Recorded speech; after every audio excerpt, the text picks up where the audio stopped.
Apocalipse capítulo 1, vamos ler somente os primeiros versos dessa carta tão rica e tão preciosa. Os primeiros versos, o verso 1, 2 e 3 de Apocalipse, acompanhe aí a versão. Eu sei que tem versões diferentes, porque somos de igrejas diferentes, mas a palavra de Deus fala a mesma coisa em qualquer uma versão. Diz assim: revelação de Jesus Cristo que Deus lhe deu para mostrar aos seus servos as coisas que em breve devem acontecer, e que ele, enviando por intermédio do seu anjo, notificou ao seu servo João, o qual atestou a palavra de Deus e o testemunho de Jesus Cristo quanto a tudo o que viu. Bem-aventurado aqueles que leem e aqueles que ouvem as palavras da profecia e guardam as coisas nela escritas, pois o tempo está próximo. E o que João escreve no livro do Apocalipse é a bem-aventurada revelação de Jesus Cristo. Qual revelação? Acerca das coisas que vão acontecer, acerca do futuro da igreja, acerca do nosso futuro. Alguém já escreveu o que vai acontecer, e esse que escreveu diz a palavra de Deus que ele é fiel para cumprir todas as coisas. Ele honra a sua palavra. Então, o Apocalipse é um livro para nos dar esperança. João nos lembra então também aqui que a mensagem ela vem de onde? De Cristo.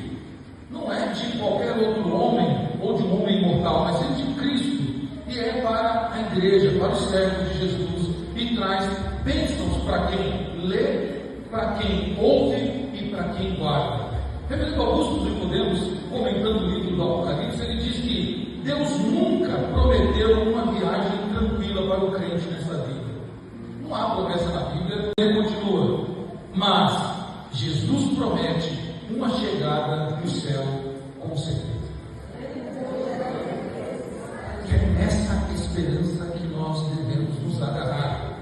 Nós temos uma promessa feita por Jesus, de que o nosso fim não será como muitos defendem, morreu, acabou. Não será reencarnação em alguma outra coisa, mas será vida com Deus eternamente.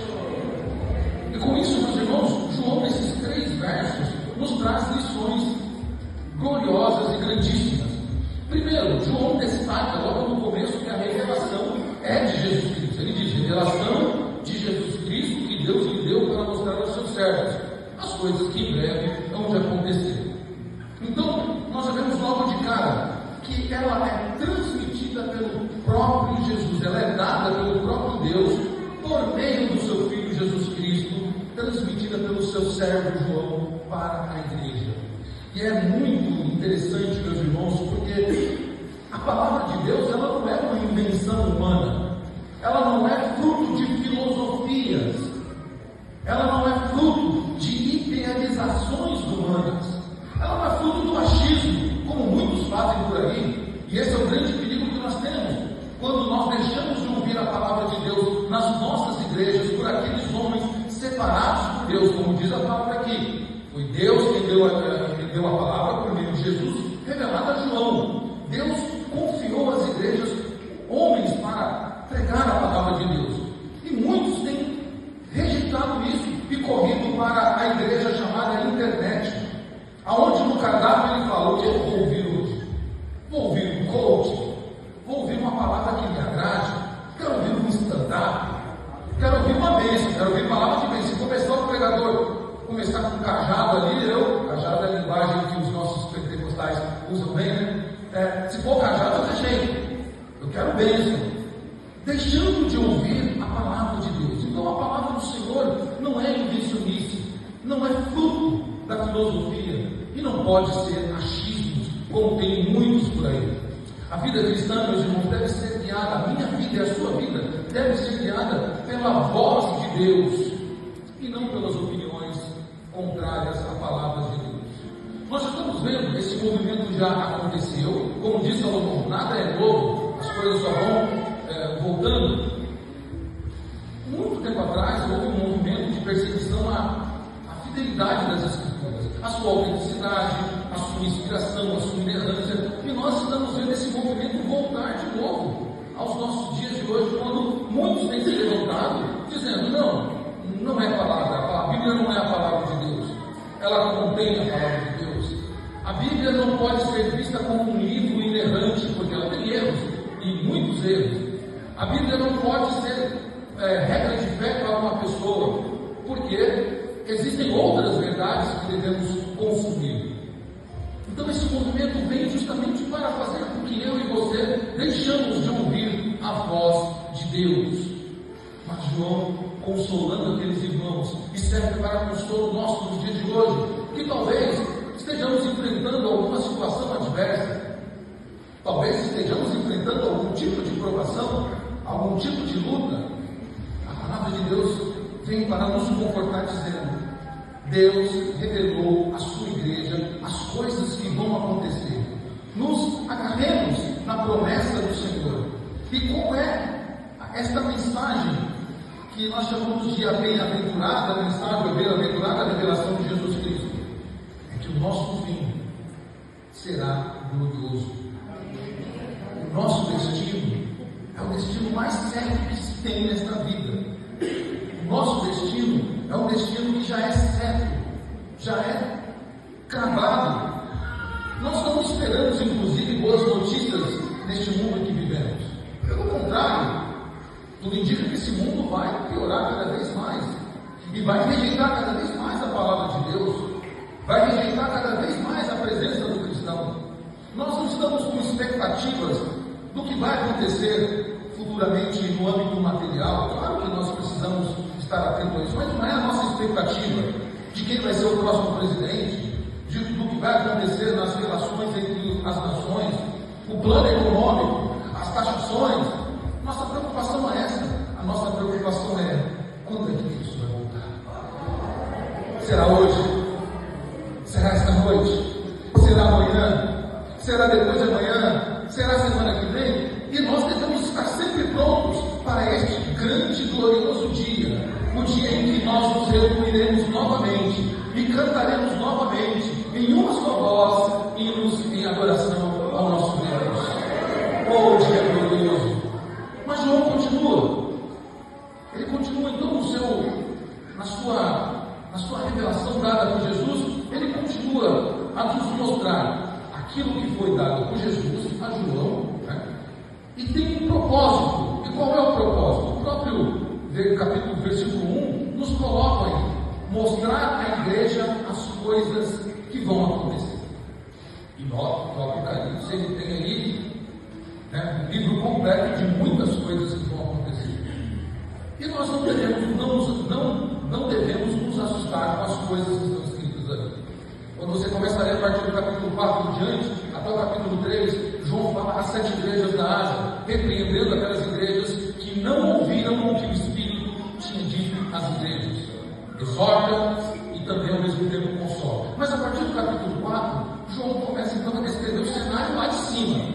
Até o capítulo 3, João está revelando o cenário daqui da terra, a postura da igreja aqui na terra. A partir do capítulo 4, João começa a descrever as coisas lá de cima. Tanto é que o capítulo 4 é o trono de Deus, aquele que está sentado no trono, né? E começa a descrever aquela pessoa que está no trono, que é o nosso Senhor.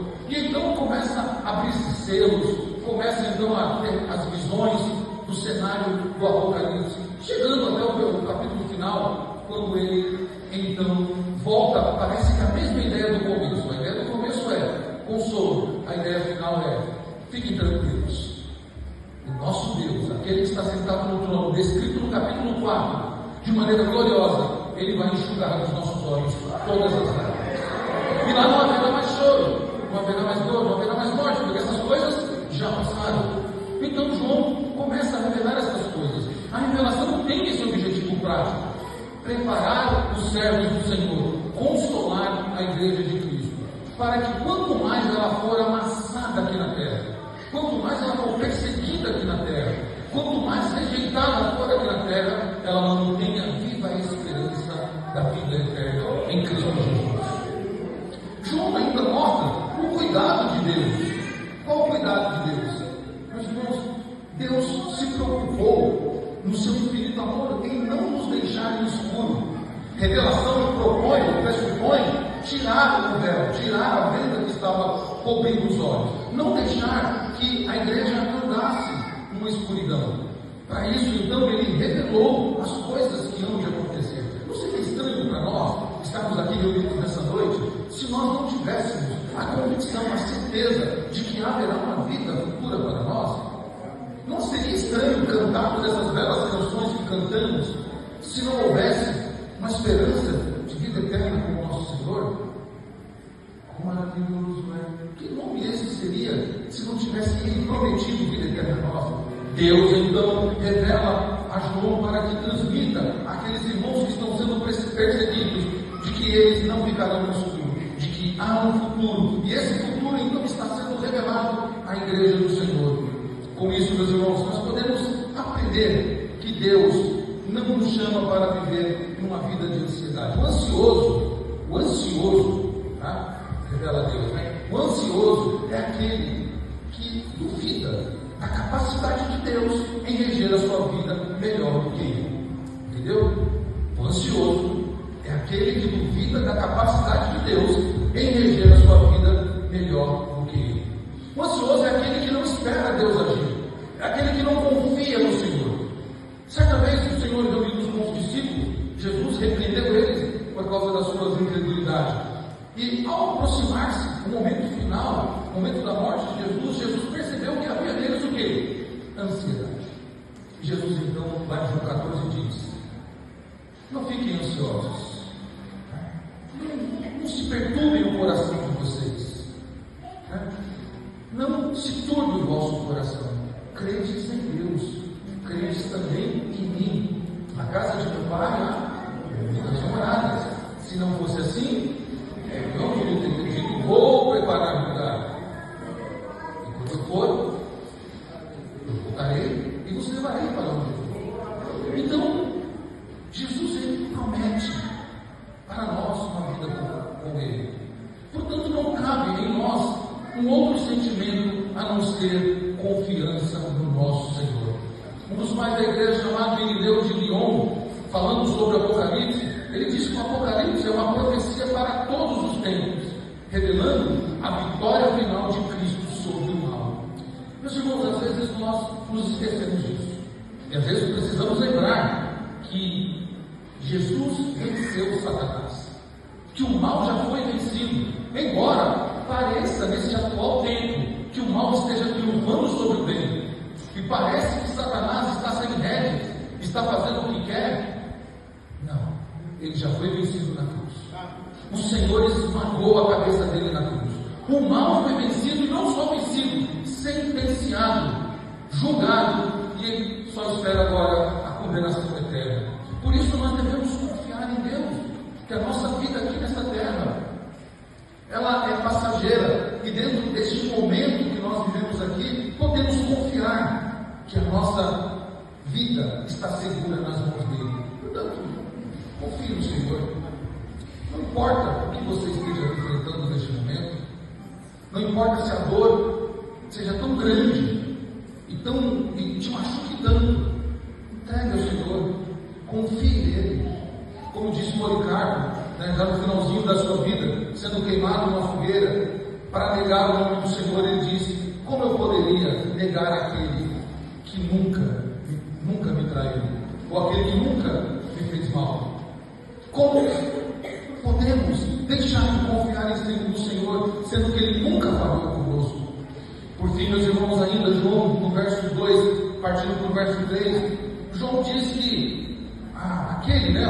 o anjo, a palavra de Deus, que é dada por meio de Cristo a João, que ele, João, atestou a palavra e testemunhou de Jesus Cristo tudo o que viu. Ou seja, João está testemunhando tudo aquilo que ele está escrevendo. Ou seja, eu vi, foi revelado a mim. Tudo o que está escrito aqui, o Senhor me revelou. João, ele é fiel em transmitir o que viu.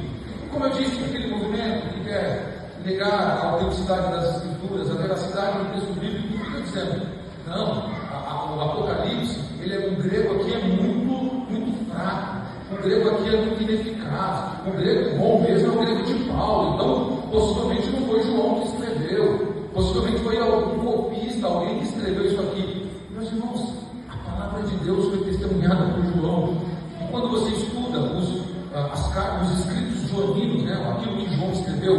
Evangelho, as cartas do Apocalipse, há uma sincronia de ideias, há uma harmonia dos textos que João escreveu, e então João diz: eu sou testemunha do que eu estou escrevendo.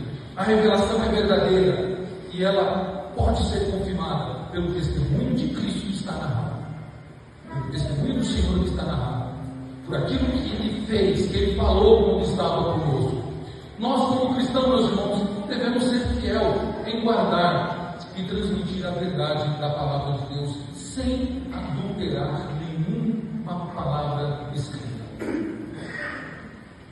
E é muito comum, principalmente nessa geração que vive um liberalismo teológico, nessa geração de não me toque que dói, querer adaptar a Bíblia para os seus sentimentos. Então, se as pessoas querem viver o seu pecado, se querem viver a sua vida a qualquer maneira, elas então vão lá e pegam o texto e dão uma caprichadinha aqui, dão uma ajeitadinha ali, pronto, olha o que a palavra de Deus está dizendo. Nós devemos ser testemunhas da palavra de Deus, devemos transmiti-la com fidelidade, devemos servi-la e devemos guardá-la com fidelidade, porque é assim que ela chegou a nós, assim que ela foi revelada, para ser transmitida exatamente como ela está. E finalizando, meus irmãos, João finaliza esse trecho sendo bem-aventurado aquele que lê, que ouve as palavras e guarda as palavras dessa profecia. Então vejam, são 3 verbos aqui, né? Ler, ouvir e guardar. Não basta só ler, não basta só ouvir, é preciso também guardar. A bênção, então, do cristão não está apenas em conhecer. E nós estamos cheios aí de pessoas que não guardam a palavra e que conhecem muito bem a Bíblia. Ateus, agnósticos, que conhecem de ponta a ponta, mas eles não guardam a palavra. O guardar aqui é praticar a palavra, colocá-la em ação na nossa vida diária, lá nos nossos relacionamentos. Porque é muito fácil tratar de alguns temas aqui, ou de alguns temas que são pregados, né? Nós ouvimos falar, por exemplo, de perdão, está na Bíblia, e às vezes nós cantamos sobre perdão e lemos sobre perdão, ouvimos o pastor falar sobre perdão, mas ouvimos, lemos, ouvimos, e na hora de praticar, não perdoamos. Ouvimos falar da fidelidade no casamento, ouvimos, lemos, mas na hora de praticar, não praticamos. E outros assuntos mais. Então, meus irmãos, a bênção aqui é guardar a palavra, ler. A obrigação do crente ler, deve ler, ouvir a palavra com atenção e praticá-la para a glória do nosso Senhor. Porque não há vida cristã saudável. Não há uma vida cristã saudável sem a meditação, sem a obediência estrita da palavra do Senhor. Da palavra do Senhor. Charles Spurgeon, um grande pregador dos séculos passados, ele diz assim: estude a palavra para que sua fé não se apoie na sabedoria dos homens, mas no poder de Deus. Estude a palavra para que a sua fé não se apoie naquilo que outros dizem, mas na palavra de Deus. Apocalipse, meus irmãos, não começa com ele. Não é um filme de Steven Spielberg, não é um filme de terror do Stephen King, não é de nenhum diretor de cinema nos filmes de terror. Apocalipse, ela começa com bênção. O livro de carta de Apocalipse começa com bênção na igreja, mostrando o quê? A origem da divina revelação. Qual é a origem da revelação? Deus. Mostra o propósito desta carta ser escrita. Qual é o propósito? Edificação e consolo. Mostra a autenticidade do testemunho. João presenciou tudo aquilo que ele viu. E mostra, meus irmãos, a bem-aventurança da obediência por parte da Igreja de Cristo. Com isso, a revelação de Jesus Cristo não é para nos assustar quanto ao futuro. Podemos assustar com outras revelações humanas, né?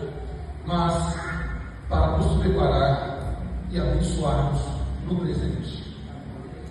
A revelação de Jesus não é para nos assustar com o futuro, mas é para que nós nos preparemos para Ele, sendo abençoados nesse presente momento. Que pode ser a qualquer momento de fato, na redundância, mas pode ser a qualquer hora, pode ser a qualquer minuto, pode ser agora, pode ser ainda hoje. E nós devemos estar preparados para este dia.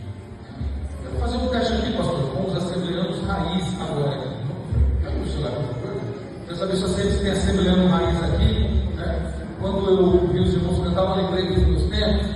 E eu quero ver se os irmãos conhecem o 469, né?